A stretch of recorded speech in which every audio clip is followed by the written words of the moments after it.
Já viram alguém voar? Lá vou eu, hein? Curto e grosso. E se Silvio Santos morresse esta noite? Sim, caro espectador. Cenoura Bravanel é um ser humano como todos da sua espécie. Cumpre um ciclo vital. Se Michael Jackson morreu, outros ícones também podem morrer de um dia para o outro. Reflitam, como seria, melhor dizendo, como será, porque fatalmente vai acontecer uma hora. O ritual da passagem do Homem do Baú. Qual será a postura da Rede Globo? Aí está o Silvio Santos no carro, abre alas, o Homem do Baú. Vale lembrar o episódio em que o apresentador foi tema da escola de samba Tradição, transmitido pela emissora carioca com profissionalismo e respeito. Aí está o Silvio Santos no carro, abre alas, o Homem do Baú. Silvio Santos foi homenageado em fevereiro de 2001 pela escola de samba carioca Tradição, através do enredo Hoje é Domingo, é Alegria, Vamos Sorrir e Cantar, de Lourenço e Adalto Magalho. Silvio Santos desfilou como destaque em um carro alegórico, num traje todo prateado. A Rede Globo, maior concorrente do SBT na época, teve de transmitir todo o desfile ao vivo.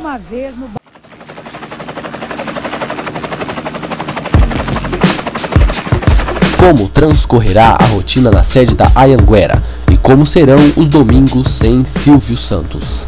Temos alguns fatos relevantes. Cenoura Bravanel é um senhor com mais de 80 anos, um representante da melhor idade. Por mais lúcido que possa parecer, ele, assim como qualquer indivíduo da sua idade, tem limitações físicas e que tendem a aumentar com o tempo. O fascínio pela figura que Silvio exerce, contudo, nos faz esquecer que ali no palco, junto com as colegas de trabalho, tem um homem octogenário. A vitalidade de Silvio Santos é de fato impressionante, assim como seu poder de virar notícia. Tudo isso preservando ao máximo a sua vida pessoal. Questionado pela revista Veja em 2000 sobre a sua aposentadoria e provável ausência nos negócios do grupo, o apresentador foi taxativo. Abre aspas. Os executivos dizem que se eu parar o SBT regride, o baú não vende. É tudo mentira. Os executivos falam isso porque eles ganham bônus e acham que as coisas são mais fáceis com Silvio Santos lá, porque o Silvio Santos é um bom vendedor e etc. Mas eu acho que o SBT não pode depender mais de Silvio Santos. A Globo não é sinônimo de Tarcísio Meira, Regina Duarte, Xuxa, Faustão. Da mesma forma, o SBT não tem que ser sinônimo de Silvio Santos, Hebe Camargo. O SBT tem que ser uma linha de produção. Se o artista convier ao SBT, ótimo. Se não, troca-se e não acontece nada com a emissora. Fecha aspas. Há quase um ano o SBT sofreu um grande desfalque, a saída de Gugu Liberato para a Rede Record. Muita gente, inclusive eu, publiquei uma coluna sobre o assunto, questionando sobre o tamanho do estrago que a transferência causaria à imagem da emissora. Eis que Silvio ressurge da cinza e promove grandes contratações, provando a todos que a pipa do vovô ainda sobe e que ainda há tesão pelo veículo impulsor de todos os negócios do grupo. Uma das maiores loucuras do dono do baú foi em querer virar político, que em 1989 tentou ser candidato a presidente pelo Partido Municipalista Brasileiro e chegou até mesmo gravar vídeos para a campanha. No entanto, a candidatura foi impugnada pelo Tribunal Superior Eleitoral por conta de problemas no registro do partido.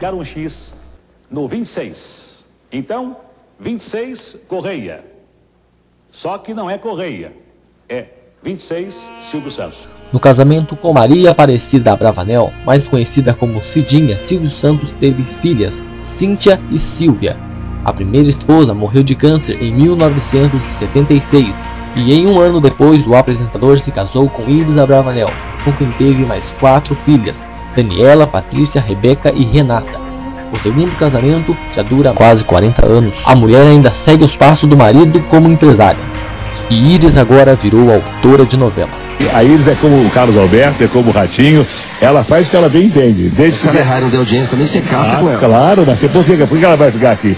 Se não der audiência, não escreve mais. Vai escrever pra... vai escrever pra revista, como ela escrevia antes. Há pouco mais de um ano, o site O Fuxico, especializado em notícias de celebridades, divulgou em 22 de maio de 2009 a morte de Silvio Santos. Segundo a notícia, o empresário teve fortes dores no peito durante a gravação do quadro Fale com a Maísa. Levado para o hospital Albert Einstein, ele faleceu, afirma o texto. A nota, contudo, era falsa. O motivo? Invasão hacker no servidor do site. Mas não foi a primeira vez que o empresário é morto por hackers. Alguns anos atrás foram repassados e-mails onde havia informação que Silvio Santos, na época, com 77 anos, havia reagido a um assalto e levou um tiro no pescoço. A notícia, enfim, também era falsa. Boatos envolvendo a vida do patrão, entretanto, não são recentes e nem exclusivos do ambiente virtual. Há algumas décadas circulava no Brasil uma publicação sensacionalista com a manchete de que Silvio Santos estaria careca. Outro episódio ainda mais fatídico foi a controversa entrevista concedida à revista Contigo, que estampava na capa que o apresentador estava doente com mais de 6 anos de vida e que o SBT havia sido vendido para a Televisa e para o Boni. A princípio, a própria revista suspeitou de que Silvio Santos estava fazendo uma galhofa.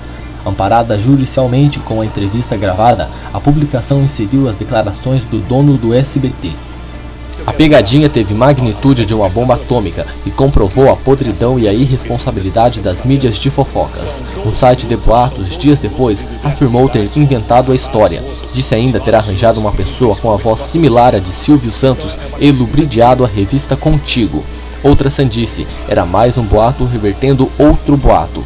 Tarde demais, a semente da discórdia estava plantada e a árvore da desinformação em plena reprodução.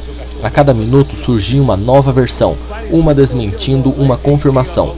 O monstro saiu de nosso controle e assumiu vida própria. O falatório assumiu várias formas e acabou ficando irreconhecível até para nós. Afirmaram os editores do site que enganou a revista Contigo. Em uma nota publicada no site, disseram mais.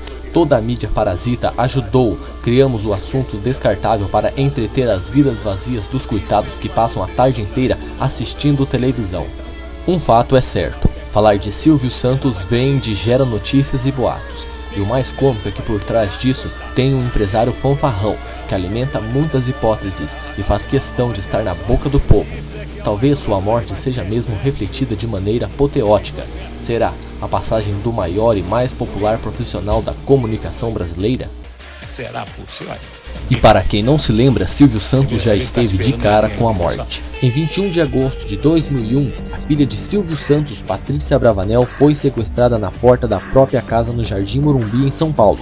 Depois de alguns dias de negociação, o resgate foi pago e Patrícia foi libertada.